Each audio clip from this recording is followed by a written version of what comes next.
Allah itu dengan akal itu dia punya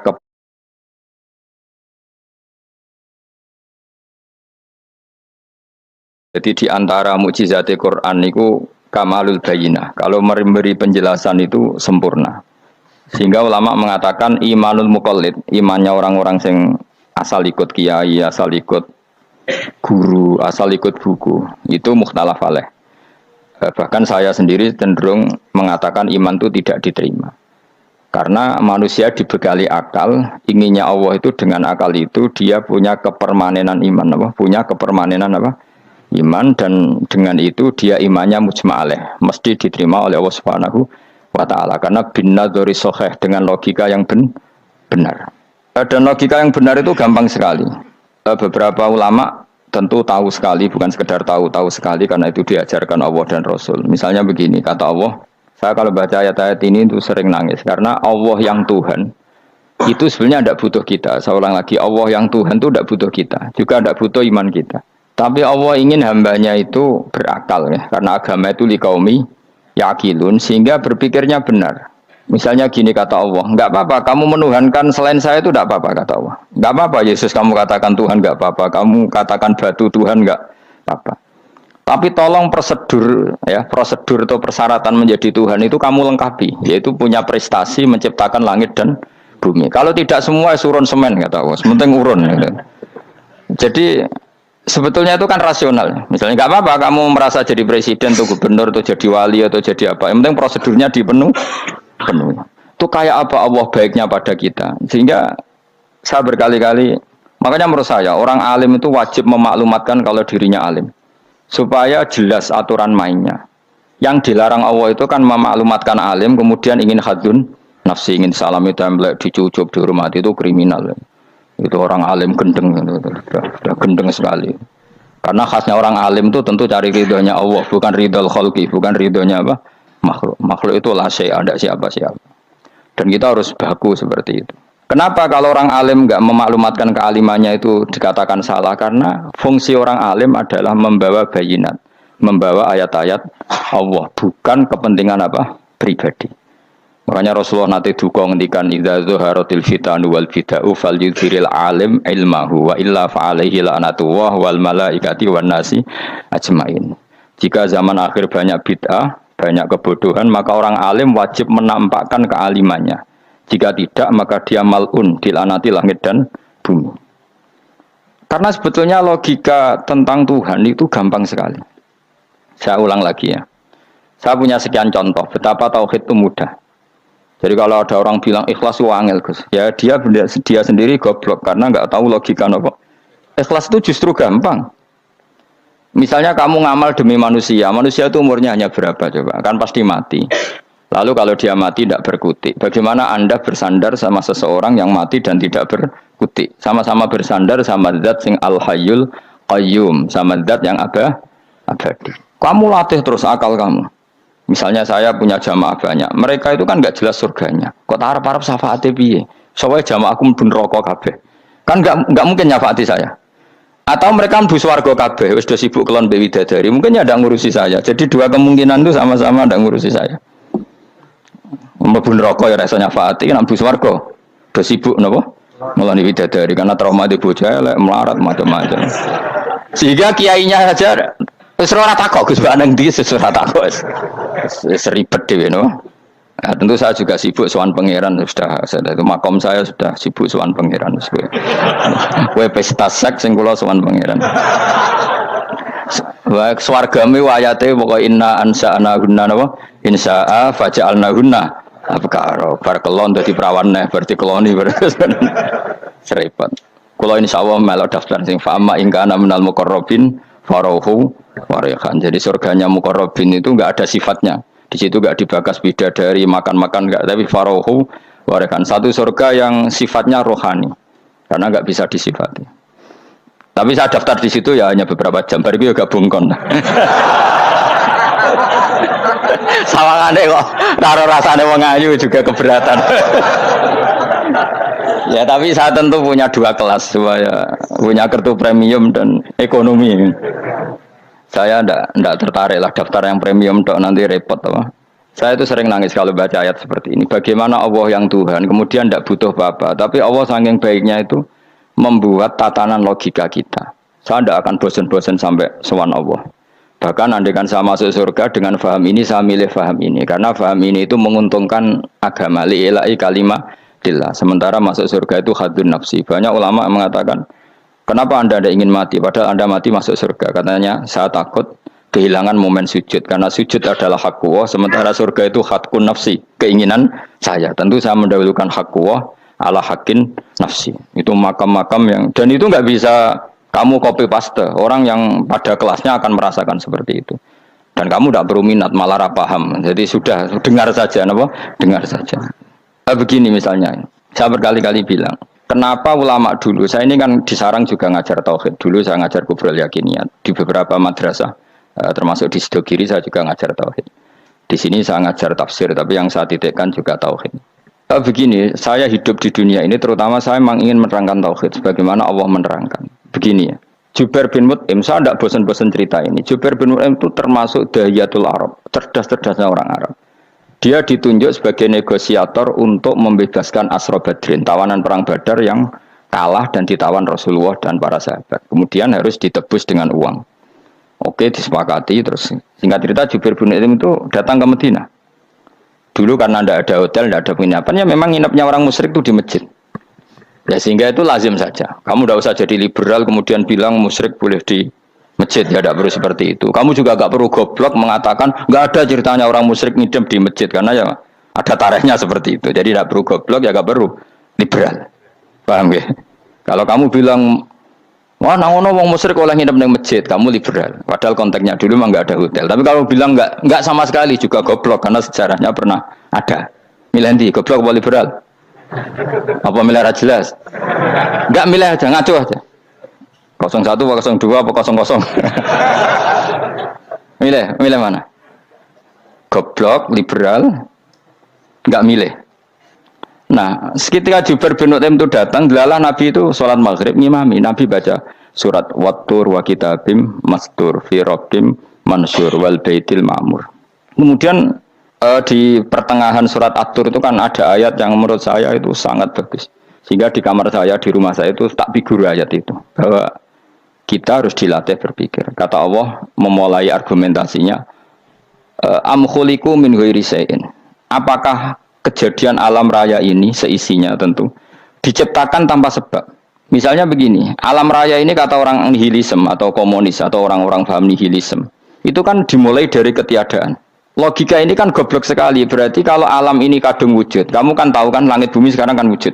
Ya, langit bumi sekarang kan jelas wujud. Berarti logikanya adalah al-adamu yakhluqu makhlukon, sesuatu yang enggak ada menciptakan sesuatu yang itu kan aneh. Di mana-mana al-adam ketiadaan itu tidak mungkin yakhluqu syai'an atau yu'athiru syai'an. Di mana-mana ketiadaan itu tidak mungkin mengefekti sesuatu yang ada. Wong kamu sebut tidak ada itu berarti tidak mungkin bisa berbuat apa kan namanya tidak ada. Sekarang alam raya ini dimulai dari ketiadaan. Terus kamu simpulkan sesuatu yang enggak ada menciptakan yang ada. Itu gendeng apa enggak? Oh ya gendeng sarap itu. Ora usah dipatahin wong gendeng wis barno mau mati dhewe. Jadi makanya Quran menanyakan mereka am khuliqu min ghairi syai'in. Apa alam yang kadung wujud ini kemudian disebabkan oleh sesuatu yang tidak ada. Lalu kalau sesuatu yang ada pasti diwujudkan oleh yang ada. Nah, karena yang ada ini pencipta harus berstatus super. Nah, super ini oleh ulama disebut wajibil wujud. Maka Allah bersifat super, wujud yang paling prima, yang kausa prima. Karena pencipta tentu kelasnya harus di atas yang diciptakan. Makanya disebut ulama dulu nyebut Allah itu apa? Wajibil wujud. Karena pencipta tentu lebih dahulu, maka harus disifati awal atau qadim, apa? Awal atau qadim. Kayak apa Allah mendidik kita? Am khuliqu min ghairi syai'in. Terus Allah bilang gini. Ya enggak apa-apa, yang menciptakan enggak saya, enggak apa-apa kata Allah. Tapi amhumul khaliqun, kamu saja yang menciptakan, enggak apa-apa. Tapi syaratnya kalian juga harus merasa pernah ikut menciptakan langit bumi. Am khalaqus samawati wal ardh. Jadi, enggak apa-apa kamu merasa Tuhan, enggak apa-apa. Yang penting kamu merasa ikut nembok langit, ikut ngecor apa? Langit. Ya pokoknya ikut bikin. Terus kata Allah, bala yukinun, kamu tak suruh merasa menciptakan langit bumi, kamu juga enggak merasa iya, memang ya mereka merasa enggak kan? Akhirnya Jubair bin Mut'im saking enggak kuatnya.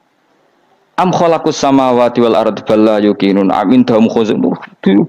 Sama Allah dibombardir seperti itu. Dia datangi Rasulullah, ya Muhammad, logika itu tidak meninggalkan akal saya. Matarok tali akli nasian. Akal saya habis Muhammad. Saya iman saja. Saya tidak cukup punya logika untuk melawan argumentasi ayat yang kamu baca. Saya iman saja. Terus iman. Makanya kalau ada logika nihilisme bahwa sebelum alam ini adalah ketiadaan, lalu pertanyaannya bagaimana mungkin ketiadaan menciptakan yang ada? Di mana-mana ketiadaan itu la yu'atsiru syai'an wa la yakhluqu syai'an. Jenenge wae tiada. Tiada itu ya enggak ada fungsinya, ya enggak ada efeknya, enggak ada prestasinya. Ya semuanya namanya enggak ada ya enggak ada. Nah, ini penting saya utarakan. Terus di sini Allah mengulang lagi, enggak apa-apa yang lainnya kamu katakan Tuhan jadi mitra saya enggak apa-apa. Tapi tolong kata Allah, aruni madza khalaqu minal ardi, tunjukkan ke kami prestasi dia ikut bikin bumi. Kita tahu misalnya Yesus, Isa lahir di bumi. Bumi sama Yesus dulu mana? Dulu bumi, dia lahirnya di bumi. Lalu dia melata di bumi, jalan-jalan. Kemudian dia mengatakan ini bumi Tuhannya saya. Jadi bumi kok enak, dhisik aku sih. Tua aku sih, bodoh-bodoh pangeran aku dong. Lebih apa? Tua. Jadi Allah itu gampang sekali. Nah sekarang orang iman itu kuat semua. Makanya ndak wali-wali. Imane mbek Allah taklid, jaluke aneh-aneh, njuk bojo ayu sugih jabatan. Bela Allah secara hujah aja enggak pernah, sudah minta. Makanya ini kita ini hidup di zaman yang saraf massal. Lho kula nu njaluk pangeran akeh-akeh kuwi isin, coba kamu bela Tuhan tuh pernah bela apa? Bela Tuhan tuh gampang dengan argumentasi al-hujjah yang supaya agama ini tamkin fil ard, benar-benar mapan dalam logika. Yaitu tadi di mana-mana yang namanya sebab itu amrun wujudiyun, di mana-mana sebab itu sesuatunya harus wujud. Paling tidak kita sudah menolak nihilisme. Apa? Nah, nihilisme. Lah wujud karena wujud awal harus berstatus prima. Lah prima itu dalam bahasa ulama disebut wajibil wujud. Makanya ulama dulu ngelatih kita itu pertama Allah itu siapa? Zat sing wajibil wujud. Itu satu filosofi yang luar biasa. Nah, kemudian setelah itu ada setan-setan kecil yang nganggur, yang iseng. Nah itu nggak usah kamu perhatikan. Tinggal delok TV, ngopi, terus tinggal nyate kelata. Enggak saya tamak, pingsan deh. Syukur-syukur stres deh. Dugaan saya, setan saya gue pingsan, kurang gizi.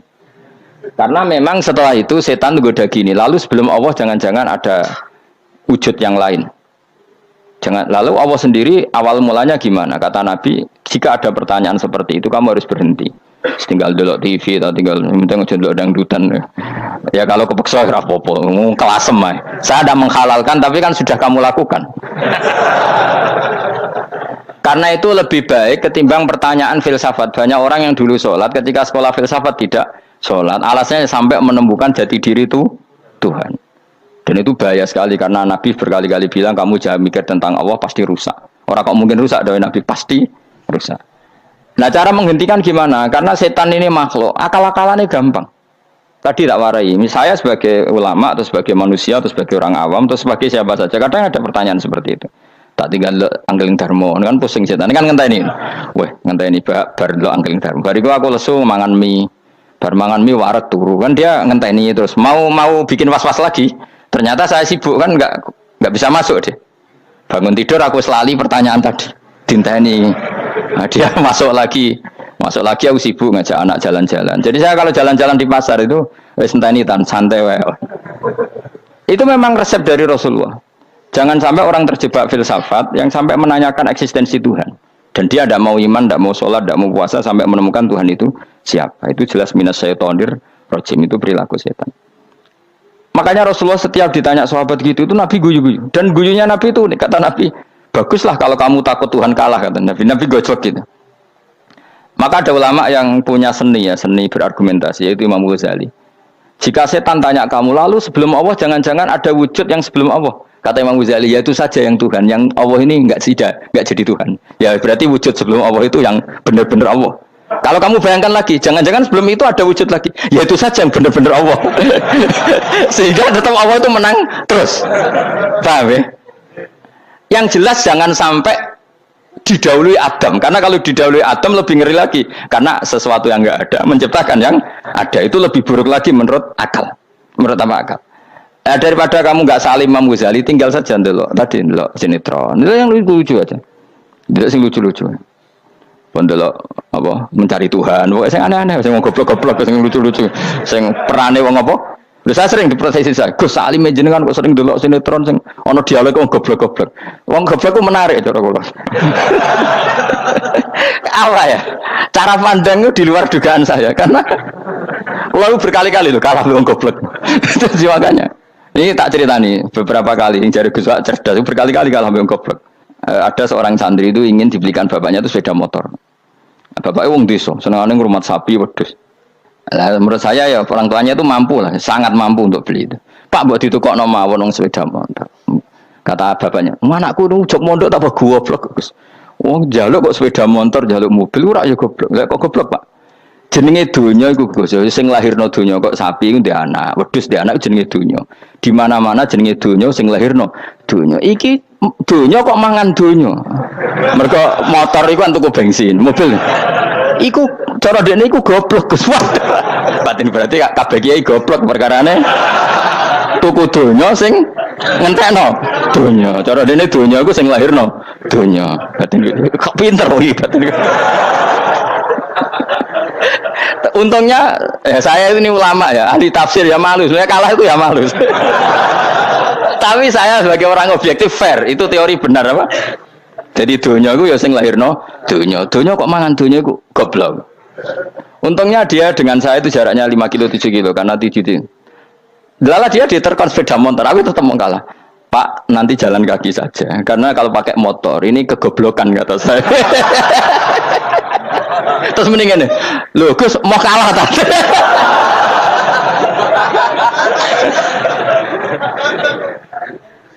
Wah kacau.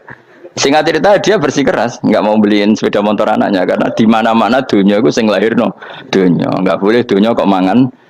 Ini satu kegoblokan yang agak ilmiah tadi.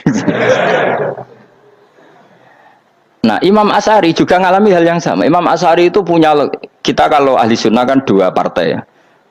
Ya dalam ahli sunnah itu hanya ada 2 partai juga. Kalau nggak Asy'ari ya Maturidi. Ya, dan sama-sama alim.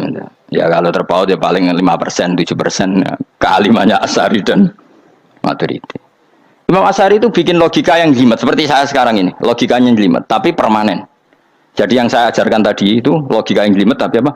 Permanen. Karena tadi alam raya ini kadung wujud. Kalau kadung wujud pasti pewujudnya yang menciptakan wujud pasti adalah kewujudan. Karena al-adam la yu'athiru syai'an. Di mana-mana kenihilan tidak yu'athiru syai'an. Ya sepakat ya, gampang kan? Tentu wujud ini prima disebut wajibil wujud. Lalu Imam Asy'ari itu bersikeras. Kalau imanul muqallid itu tidak diterima. Terus banyak yang keberatan ulama, tapi Nabi nyatanya yaktafi bi imanil a'rab al-khalina anin nadzur. Nabi nyatanya mencukupkan imannya orang-orang Bedui yang mereka itu kayaknya tidak bisa mikir. Ya, Nabi yaktafi bi imanil a'rab itu wong desa al-khalina anin nadzur yang mereka itu tidak bisa apa? Berpikir. Singkat cerita Imam Asy'ari survei. Coba ayo kita tanya orang-orang kampung. Ternyata kegoblokan orang kampung itu ya ilmiah, masyhur itu. Imam Asy'ari saja harus belajar dari wong awam, wong goblok-goblok. Kita kok ingin ya Badawi bima arafta rabbak. Kowe kok iman be Allah iku bima arafta rabbak. Lalu kamu tahu Tuhan kamu atas nama apa? Dengan logika apa? Jawabnya enak. Al-ba'ratu tadullu 'alal ba'ir wa atharul aqdam yadullu 'alal masir. Angger ana tletong ya ana ontane. Angger ana bekas delamakane wong ya ana sing bar liwat. Jadi misalnya ada bekas teracak anjing, berarti anjing habis liwat. Ada bekas apa ular ya berarti ular harus liwat. Ada bekas teracak manusia ya berarti manusia habis liwat. La wa hadzal alam atharun min athari qudratillah. Alam iki bekas, mesti ana sing gawe. Jadi Mas Ari pinter juga, mesti logikanya gak jelimet tapi agar ana tletong ana sapine. Ana teracake wong berarti ana sing bar liwat. Dene ngomong gampang wa atharul aqdam ya dulu alal masir. Nah, terus Imam Asy'ari habis itu ngendikan, ya sudahlah dengan logika apa saja. Meskipun karena zori hadal Arabi bagaimana cara berpikir Bedui ini, sementing ada nazar. Apa ada nazar. Ya nazar apa saja. Misalnya orang ahli matematika mungkin bilang angka dimulai dari 1. 0 itu akal-akalane Khawarizm. Mereka ini kebingungan nulis 10. Tapi tetap angka itu dimulai dari 1. Kalau misalnya 1 untuk mecah kesulitan ya harus dimulai 0,1. Tidak bisa 0 tok. Jadi 0 dulu itu untuk mematahkan kalau jumlah itu tidak sampai 1. Tapi faktanya jumlah itu kan pasti satu karena dimulai dari wajibil wujud. Khawarizm itu ya pintar matematika. Saya juga punya ilmu hisabnya Khawarizm. Itu kan dia karena kebingungan angka pecah. Misalnya 1 tidak sampai 2. Mau tidak mau harus ditulis 1,5 misalnya. Paham ya? Lalu kalau sebelum 1 tetap dia harus 0,5. Lalu hakikat 0,5 itu kan bagian dari wujud apa bagian dari Adam? Tetap bagian dari wujud. Jadi 0,5 itu kan khayal kuliah. Tak warai ya. Mungkin saya ada ahli matematika ala wong kampus, tapi saya tahu Kang, ala Islam itu lebih gampang. Misalnya gini. Sesuatu itu kadang kamu putuskan itu satuannya 1. Tentu ketika separuh kamu katakan baru separuh. Tapi sebetulnya ketika satuan itu kamu katakan 10, yang separuh itu sudah 5. Itu kan terserah sing bagi, no? Terserah sing bagi. Ya iya dong, misalnya 1 juta, 5-nya artinya apa coba? 500.000 kan. Sekarang kalau 100.000, 5-nya jadi berapa? 50. Kalau 1,5 jadi. Nah itu kan terserah satuannya apa? Tapi tetap dari 0,5 itu tetap menunjuk sesuatu yang wujud. Yaitu 5-nya sebetulnya apa? 5 yang separuh tadi. Paham sih kalau maksud? Tetap nggak bisa sesuatu dimulai dari apa? 0. Nah. Makanya kata Abdul Hamid Khan kalau dalam mendidik tauhid itu gampang saja tadi. Alam raya ini kadung maujud, kalau kadung maujud pasti disebabkan oleh sesuatu yang wujud. Karena wujud pencipta harus berstatus prima. Lah prima ini atau premium ini kita sifati wajibil wujud. Atau kamu katakan apalah kausa prima atau musabbibul asbab. Nah kelirunya kita dalam berislam itu, kritiknya para ulama. Kita ini nyebut Allah dulu baru menceritakan status Allah. Kalau zaman Nabi itu dibalik. Status wajibil wujud itu kita terangkan dulu, baru yang oleh Islam itu namanya Allah. Paham ya? Kan beda, misalnya gini logikanya gini. Kamu ketemu orang ateis. Saya ulang lagi, kamu ketemu orang ateis. Terus kamu ditanya, lalu alam ini yang menciptakan siapa? Allah Jalla Jalaluh. Mesti kan tanya, man huwa Allah? Allah itu siapa? Kalau dulu Islam mengajarkan enggak gitu. Surat pertama turun apa coba? Iqra. Iqra itu gak nyebut kata Allah. Iqra bismi rabbika. Rabbika itu siapa? Alladzi khalaq.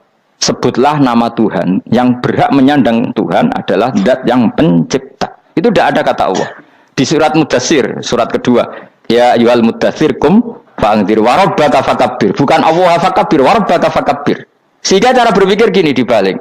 Sebutlah Tuhan kamu. Tuhan itu siapa? Yang berstatus Tuhan adalah zat yang berstatus pencipta. Nah, lalu pencipta ini oleh Islam dinamai Allah. Kalau orang ateis kamu langsung bilang Allah, man huwa Allah. Berarti pertanyaannya Allah itu siapa? Lalu kamu jelaskan Allah adalah pencipta. Allah adalah wajibil wujud.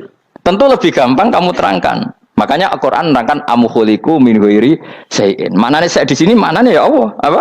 Allah. Apakah mereka diciptakan tanpa pencipta? Tentu setelah Islam tahu itu namanya siapa? Allah. Paham ya, kalau balik malih. Jadi sebetulnya Quran itu ngajari kita itu ilmu mantek yang luar biasa. Misalnya, ya Yuhanna su'budu siapa? Rabbakumul ladzi khalaqakum walladzina min qablikum. Sembahlah Tuhan. Tuhan itu siapa? Pencipta kamu dan pencipta orang-orang sebelum kamu. Lalu Tuhan ini oleh Islam dinamai Allah. Tapi kalau langsung kamu bilang ke orang ateis atau orang Uni Soviet, Allah itu Tuhan. Allah itu siapa? Sebab itu di beberapa ayat dijelaskan dulu status Allah. Sifatnya Allah, keakhasan Tuhan. Yang dikatakan Tuhan adalah zat pencipta. Kalau tidak pencipta berarti tidak Tuhan. Sekarang Yesus pencipta bumi apa enggak? Enggak, karena dia lahir sudah di bumi. Begitu juga Fir'aun. Fir'aun itu kalah telak sama Nabi Musa ya gara-gara logika ini. Ketika Nabi Musa ditanya Fir'aun, wa ma rabbul alamin? Lalu Tuhan itu siapa? Kata Musa, Rabbus samawati wal ardi, yang menuhani langit dan bumi. Jadi Fir'aun, enggak, ma'alim tulakum min ilahin wairi. Saya jalan-jalan kemana-mana yang dikatakan Tuhan oleh masyarakat saya kok. Nah, kurang ajar Fir'aun. Terus kata Musa, ya Tuhanku yang di langit. Terus manggil Haman Mesir, ya Haman ibnili sorkhalla ali abluhul asbab samawati fa'atoli ila ilahi Musa. Haman, bikinan saya piramida yang tinggi, aku akan lihat Tuhannya Musa. Ada enggak di sana? Padahal misalnya munggah tenan yang pangeran ra iso didelok kan repot Nabi Musa. Wah parah ya, nggak piramida nginceng pangeran tepraketo kan. Akhirnya Musa pakai logika. Ya sudah gini saja, Rabbukum wa rabbu abaikumul awwalin, yang menuhani nenek moyang kamu yang dulu-dulu. Itu langsung fabuhita Fir'aun. Fir'aun tuh kaget sekaget-kagetnya. Dan para penggawa Fir'aun sadar. Wah kalau Fir'aun yang Tuhan, babanya tanpa Tuhan. Kan Tuhannya balita kan gitu kira-kira. Tuhannya balita, Tuhannya barulah. Itu kan jadi logika yang mematikan. Kalau Fir'aun Tuhan berarti babanya dulu yang wujud itu tanpa Tuhan karena Tuhannya barulah. Ini ada Tuhan kok datang terlambat ini kan. Akhirnya para punggawanya Fir'aun iman, macam gendeng ya Fir'aun itu gendeng. Itu pentingnya logika Rabbukum wa Rabbu abaikumul awwalin. Nah sekarang orang tuh nggak belajar logika. Iman bi Allah orang mantep ning ati, jek iso digunjang setan, jalukane wis aneh-aneh.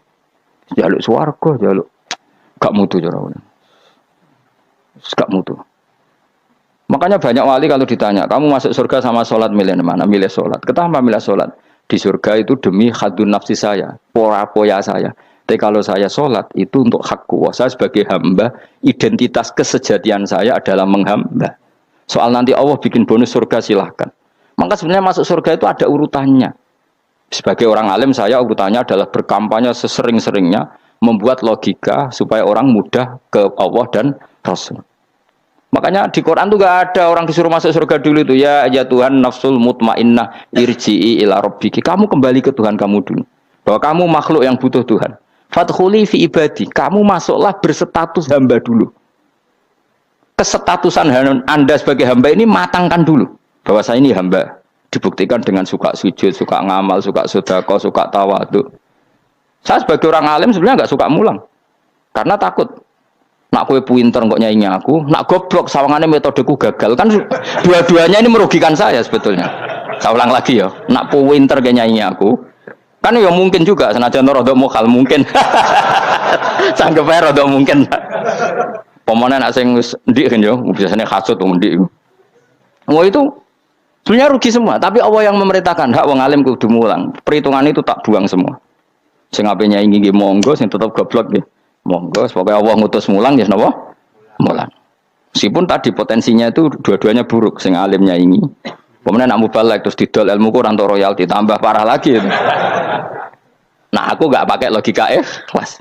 Pakai logika selesai semua, disuruh Allah ya sudah. Seorang lagi ya, makanya saya minta ya. Surat Tur itu dibaca. Makanya baca Quran itu jangan terlalu egois, jaluk swarga. Statusnya dulu itu fadkhuli fi ibadi. Kehambaan Anda posisikan yang mantap. Lagi wadkhuli jannati. Sekarang enggak dibalik orang ini masuk surga dulu. Kayak surga di kapling. Terawih arang-arang kowe jaluk Lailatul Qadar. Lailatul Qadar wis kliwat. Wingi wis Dzulhijjah wingi kan Pak. Sebagian ulama berpendapat Lailatul Qadar itu fi kulli sanatin. Apa fi kulli? Karena Lailatul Qadar berdasar nuzul Quran dan nuzul Quran itu bisa saja hari Arafah, bisa hari apa. Ada ulama mengatakan Ramadan, tapi bisa tanggal 1.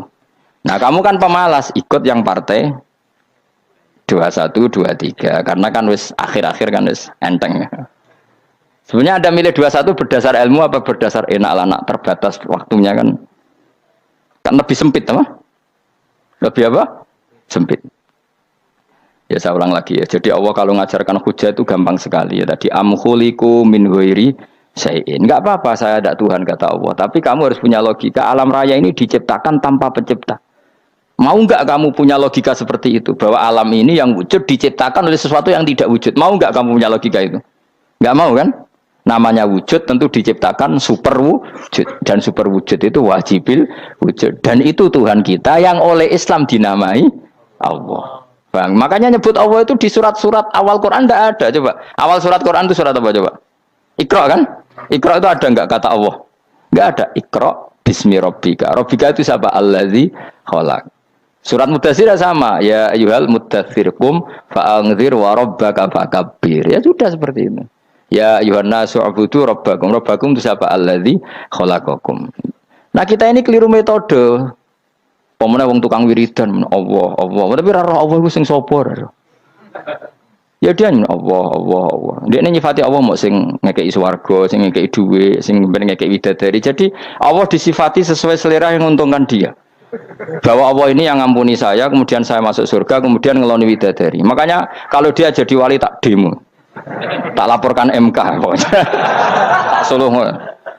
Karena ini wali pecundang gitu. Bagaimana mungkin calon wali pikirannya khadun nafsi? Kalau ulama agak gitu, mendikan Allah itu zat paling penting di dunia. Maka akan saya maklumatkan di dunia bahwa orang kembali ke Allah. Caranya gimana? Akan saya kenalkan Allah lewat logika. Caranya apa? Kita sifati wajibil wujud. Kita sifati Rabbukum wa Rabbu abaikumul awalin. Dengan sifat-sifat yang semuanya mengarah ke dikjayaan Allah Subhanahu wa taala. Iku jenenge kowe bener-bener ulama. Iku disebut balwa ayatum bayinatun fi suduril ladzina utul ilm. Makanya ulama itu orang yang luar biasa sampai disebut innama yakhshawaha min ibadil ulama. Ahli ibadah itu rapati wedi pangeran. Masih wiridan istighfar nangis rapati wedi pangeran, gayane tok nangis. Karena sebenarnya dia nangis wedi ra mlebu swarga. Mlebu swarga gak iso ngloni. Dari itu aja orientasinya itu saya. Makanya benar Kanjeng Nabi nak gojlok orang alim satu itu lebih utama dibanding 1000 ahli ibadah. Bahkan Nabi pernah ngendikan sangat ekstrim. Fadlul alim alal abid kafadli ala adnakum kata Nabi. Keutamaan orang alim dibanding ahli ibadah itu sebagaimana kelas saya kata Nabi dibanding kelas terendah kalian. Padahal Nabi dengan Abu Bakar saja jaraknya sangat jauh. Itu kata Nabi fadlul alim alal abid kafadli ala adnakum. Keutamaan orang alim dibanding orang abid sebagaimana keutamaan saya dibanding sahabat paling rendah. Karena tadi abid itu ada oportunisnya. Tapi kamu jangan benci abid loh. Karena kamu ya orang alim, orang abid. Saya saja yang kritik. Saya yang tanggung jawab di depan Allah. Orang abid itu kadang kan wiridan nganti nangis. Pikirannya apa coba? Wis rasakno mungkin apa wiridan pikiran aja. Di sepuro dosane. Terus apa kan? Mlebu swarga. Terus apa kene swarga? Aku takok. Saya aku takok ayo sing ape mlebu swarga apa kegiatan? Rencana pertama ya, Pak. Terus gak usah munafik biasa wae. Mau inna ansa'na apa? Insya ayo kalau harus jujur kok apik jujur. Bandingan kalau orang alim. Orang alim itu ketika nyebut Allah itu iri ya Allah. Kenapa di dunia ini ada makhluk lain yang menandingi engkau? Saya tidak ridho. Kenapa di dunia ini ada syarik orang yang dimitrakan seperti engkau? Maka orang-orang alim ini ingin memaklumatkan bahwa la syarikalak. Labbaika wa humma lab baiklah syarika lak innal hamda wa ni'mata laka wal mulka la syarika lak. Sehingga para nabi itu memaklumatkan itu, engkau saja yang Tuhan ya Allah, semua nikmat dari engkau, semua kepemilikan ini milik engkau, la syarika lak baik. Dimaklumatkan ke dunia. Innal hamda wa ni'mat itu dimaklumatkan. Enggak ada kepikiran mereka masuk surga. Karena mereka ingin memaklumatkan bahwa Allah ini yang Tuhan. Sama tak ceritani Nabi Ibrahim jadi Khalilur Rahman, rumang samu kakan wiridan kaya kowe ndak. Wiridannya Nabi Ibrahim sama sampean mungkin banyak sampean.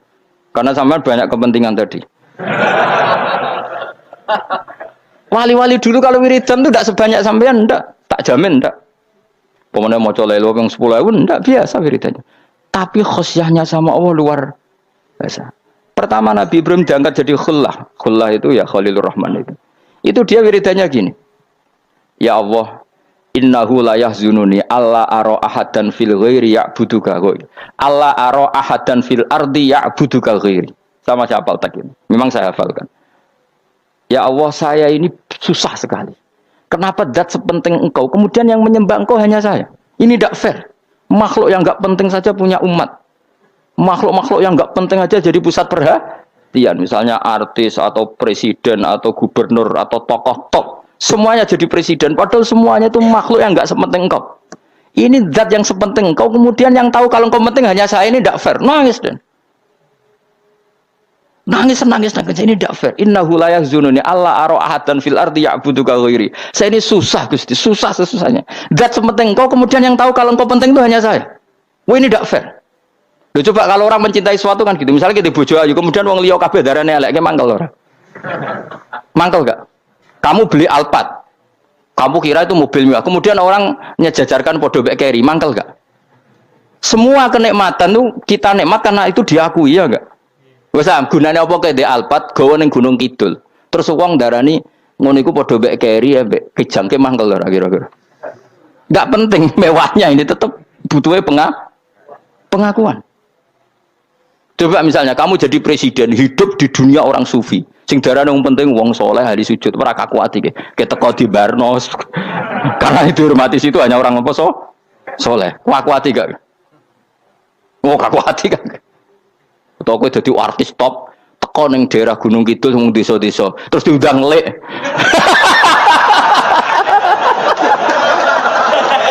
Oh mangkel kae. Le bayang dong.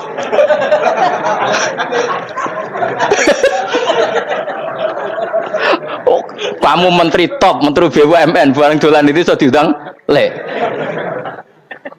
Mados walang le ngono. Oh semua kan. Karena orang keren itu butuh pengakuan apa? Wes kayak misalnya di bojo ayu terus wong liya kabeh darane elek ki mangkel gak? Sebetulnya orang merasa nikmat itu karena pengakuan. Bayangkan andaikan orang itu melihat Alphard itu tidak wow, orang punya Alphard gagah enggak? Oh enggak gagah kalau orang lain enggak bilang apa? Oh. Dia mau misalnya digoning desa terus orang desa nganggap kamu model tepak terus saya mau badhe numpang wedhus kula angsal Pak. Kagak hati. Habis kan.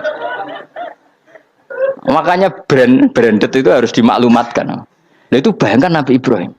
Zaman itu ada Raja Namrud yang dipuja-puja, ada orang kaya dipuja-puja. Kemudian engkau yang Tuhan, pemilik langit bumi, enggak ada yang muja-muja engkau. Ini enggak fair ya Allah. Nangis.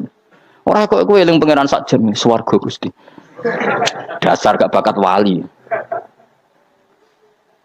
Terus saya itu pernah kangen Nabi Ibrahim itu sampai nangis dan itu saya tidak berdoa. Semua yang terkait Nabi Ibrahim itu saya baca. Mulai surat Quran, tafsir tentang Ibrahim. Dan sampai saya di Kudiro di Tafsir Allah pernah ziarah ke makamnya Nabi Ibrahim. Itu saya hampir nggak pernah doa. Saya isek. Ya karena tadi. Ketika Nabi Ibrahim nangis-nangis gitu, ya Allah ini tidak fair. Engkau zat terpenting di alam raya ini, kemudian nggak ada menuhankan engkau, nggak ada yang merhatikan sama ini tidak fair. Susah sekali karena yang tahu engkau Tuhan itu saya tok. Masyhur itu sama Allah. Karena Ibrahim nangis-nangis itu terus sama Allah diterbangkan ke langit.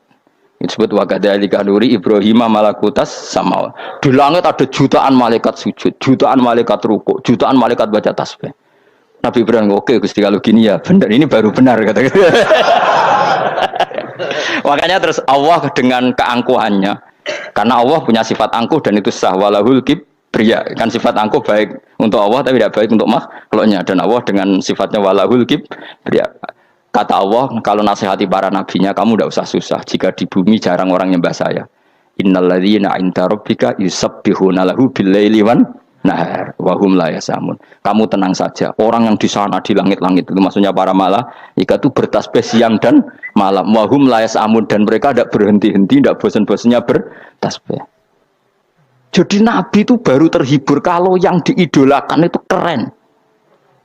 Itu nabi, itu wali. Itu wali kutub, itu wali. Kamu enggak nyebut Allah itu sebenarnya kamu kan enggak ingin kan bangun malam ingat Allah. Berhubung utamu akeh. Terus Allah mbok libatno, mbok nyaur kan sebenarnya itu. Kamu ingin jadi bupati, sebenarnya kamu enggak kangen Allah.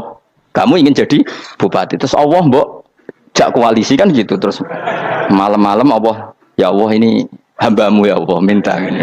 Sebenarnya kamu kangen Allah apa kangen keinginan kamu? Terlalu menyindir banyak orang ya. Maksudnya ini cerita saja. Ya sudah, ini kayaknya kok banyak yang tersindir. Tapi ini kan ngaji. Yang ngaji itu harus naik kelas. Ya sudah, tidak usah diteruskin kok banyak yang tersinggung. Ya sudah, tidak usah diterusin. Walau akhidu mau mengalap sapa Allah anasa yang manusa bima lan perkara kasabukang nglakoni sapa anas. Minal ma'asi sing pira-pira maksiat. Mata roka. Mongko ora ninggal sapa wa taala dzuriya ing atase ndhuwure artayil ardi minda batin saking kewan apa wae. Nasama tegese kewan tadubu kang melata pun sama alih ing atase arat. Kalau saja Allah ingin merusak manusia karena dosa-dosanya, pasti tidak disisakan beberapa sesuatu yang jadi kebutuhan manusia, termasuk dabam, misalnya enggak ada hewan, enggak ada tanaman, enggak ada apa saja di bumi karena Allah ingin mengadab manusia. Tapi nyatanya di balik mereka maksiat tetap fasilitas kepentingan manusia ada karena sifat ghafurnya Allah, sifat rahmannya Allah. Walakin yu akhiru tetapi ini ngakhirna sapa wa ing wong akeh ila ajalin tumeka maring batas musamman kang wis ditentono. Yaumil kiamat tegese dina kiamat. Fa idza jaa mongko nalikane teka apa ajaluhum ajale wong akeh fa inna wa mongko satuna wa taala iku kana ana sapa wa bi ibadihi kan kawulan Allah basiran dat sing mirsani. Fa yujazi mongko males sapa wa ing wong akeh ala amali ing atase wong ngamale wong akeh. Carane ngemalas Allah tentu profesional atau prosedural fi isabatil mukminin kelawan ganjar wong mukmin wa iqabil kafirin lan nyiksa wong kafir. Ya jadi Quran itu gunanya ya membuat logika yang benar supaya orang itu menghindari kesalahan.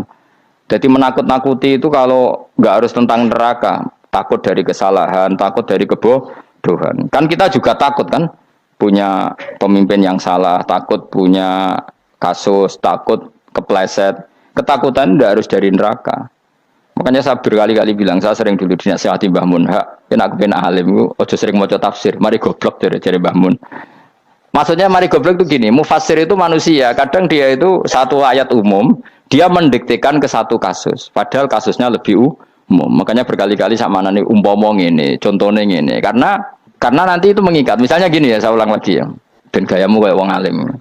Coba andekan kapasitas Anda itu RT, minta jadi presiden, itu ngelama apa doa? Tidak, jawab saja. Ngelama. Jatah kamu untuk azab, kok jaluk Lailatul Qadar, itu ngelama apa Anda? Mestinya jalukmu orang untuk azab itu bagus sih. Paham ya? Banyak ulama diajak istisqa gak mau. Banyak itu ulama. Ayo istisqa kita karena sudah lama gak hujan. Kata ulama tadi, jatah kita ini kena hujan batu dari langit. Gak hujan batu sudah bagus, gak usah minta. Ulama macam-macam. Lah rai-rai ngene iki pantese entuk Lailatul Qadar apa entuk azab ayo jawab. Orang entuk azab wis bagus. Yo dadi dongane ya Allah. Ampun jenengan siksa la tu'akhidna. La tu'akhidna maknane njuk Lailatul Qadar ojo ora disiksa. Ya makam kita itu masih Rabbana la tu'akhidna. Iku njuk supaya enggak disiksa innasina waqtuna kalau kita salah. Kowe kan enggak kalau. Wah sudah salah. Jadi donga innasina waqtuna sange apikane pangeran wae ditambahin. Kalau kita salah. Kalau kita kan sudah enggak kalau lagi sudah. Sudah jelas salah berkali-kali lagi. Mbok wong diisin. Yo lak jaruk Lailatul Qadar gak diisin. Tapi oleh wong pangeran apian. Pangeran kan tapi misalnya pangeran ora aku luwe apian timbang aku. Jadi sowe disahno permintaan. Tapi gak dikabulno. Mau disahno tapi ora usah disahno iku iman jalin jan wong goblok piye meneh macam-macam. Makanya doa paling fair itu ya Rabbana dzalamna anfusana wa lam taghfir lana wa tarhamna lanakunanna. Makom kita itu di sepuro pangeran. Sing bener donga wong traweh-traweh lho ning Tuban ning Jogja wis bener apa innaka afuwun karim tuhibbul afwa fa'fu anna. Ora ana guru-guru kita donga ya Allah anilna lailatul qadar ya Allah ka ora sarahku iki kita ana ngajarno ngono ya Allah innaka afuwun karim tuhibbul afwa fa'fu anna. Jenengan kandat sing kathah nyepurane lan seneng nyepuro himpun jenengan sepuro. Iku bagus sudah bagus. Lailatul Qadar gresik ndelok srengenge. Terus ndelok angin. Angger angen daerah Gunung Kidul banter terus ana-ana. Mbok wong tahu diri, maksud kula nggih tetep minta Lailatul Qadar tapi tahu diri. Misale suwe bar sedekah, puasa bar salat 1000 rakaat, terus utang mesti sahur, ambek togo-togo sing mbok dolimi jaluki sepuro. Pas kowe tenan mergo ngrasa ora dolim nduk Lailatul Qadar. Tapi kira ngrasa ra dolim wis ujub sombong. Wong sombong ya ora berhak meraih. Lah terus piye Gus? Ya piye biasa wae, pokoke biasa wae. Makom kita ku ora kena adab itu sudah luar biasa. Ora penuh adab piye. Wis ngene iki luar biasa, no? Luar biasa. Mun nang ngandel kula, mesti ngene iki keadaan seperti ini terus. Soale dongane wae Rabbana la tu'akhidna bin nasina wa akhtana. Itu jadi itu sudah luar biasa. Nah, ini kan teruskan dawuh Mbah Mun ya. Misalnya Allah bilang gini, fattaku, maka takutlah kamu. Biasanya mufassir ditambahi minan nar, maka takutlah kamu masuk. Sebetulnya yang perlu dihindari dari kita takut itu ya, takut salah, takut bodoh, takut tergolimi, takut mendolimi orang lain, takut hidup tidak ada gunanya.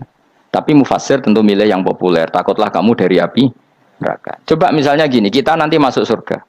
Kemudian zaman di dunia kita tidak pernah berkampanye ya atau berkontribusi untuk agama Allah. Cara saya itu izin. Kata Imam Malik, saya masuk surga. Kemudian orang yang mencintai saya masuk surga itu saya malu. Rasulullah juga gitu. Saya sebagai pemimpin umat, saya malu masuk surga. Dan satu dari umat saya masih masuk neraka. Jadi ulama dulu tuh ketakutannya bukan sekedar masuk neraka, takut malu, takut bodoh, takut keliru, takut. Saya misalnya nanti masuk surga itu malu dengan saya tidak pernah ngajar tafsir Jalalain. Malu saya. Karena kalau tanya Allah, hak kenapa pun buswargo? Terus duluan swargo. Tapi kalau pernah baca tafsir Jalalain kan anak keren nih. Keren artinya saya pernah mengkampanyekan Quran, pernah mengkhidmati Quran, pernah ngitmai kita mengko ya Allah. Saya pernah ngitmai umatnya Rasulullah, yaitu sampean kabeh. Pernah mulang, pernah sowan. Ya saat tiap bulan sowan jenengan gak sopan tapi. Mulane kira usah bales sowan rono malah ganggu aneh-aneh. Kadang santri yo pidol, wis diulang cek sowan. Orang tuh kiai kalau sudah di rumah tuh milik keluarga biar fair. Bermulang cek assalamualaikum. Terus kiai ini kagok keluargane ku kapan? Gue mikir bocah ora karu-karuan. Jadi seneng ya di ilmoni, napa seneng ya di ilmoni.